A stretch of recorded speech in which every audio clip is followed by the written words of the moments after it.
जन्म कर्म च मे दिव्यमेवं यो वेत्ति तत्त्वतः त्यक्त्वा देहं पुनर्जन्म नैति मामेति सोऽर्जुन।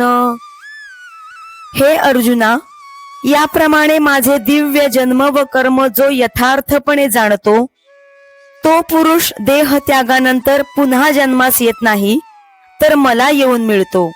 माझे अजत्वे जन्मणे, अक्रियताची कर्म करणे, हे अविकार जो जाणे तो परममुक्त। मी उत्पत्ती रहित असूनही माझे जन्म घेणे आणि निष्क्रिय असूनही कर्म करणे, हे अविकार स्वरूप जो जाणतो तो परममुक्त आहे। तो चालीला संगे न चले, देहींचा देही नाकळे, मग पंचत्वी तव मिळे माझ्याची रूपी।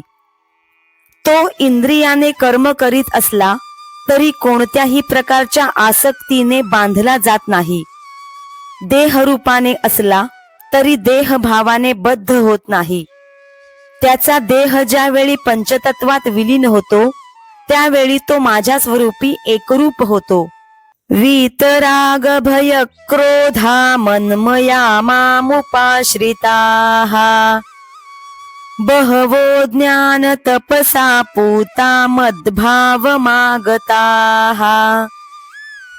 आसक्ती, भय आणि क्रोधरहित अशा माझ्याच स्वरूपात रंगून गेलेले, माझाच आश्रय घेतलेले, ज्ञान स्वरूप तपाने पवित्र झालेले अनेक अनन्य भक्त माझ्या स्वरूपाला प्राप्त झाले आहेत।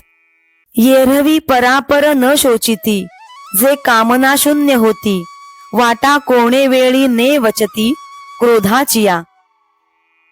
एरवी जे आपल्याबद्दल किंवा दुसऱ्याबद्दल शोक करत नाहीत, ज्यांचे मन वासना रहित झालेले असते, जे कधीही क्रोधाच्या मार्गाने जात नाहीत,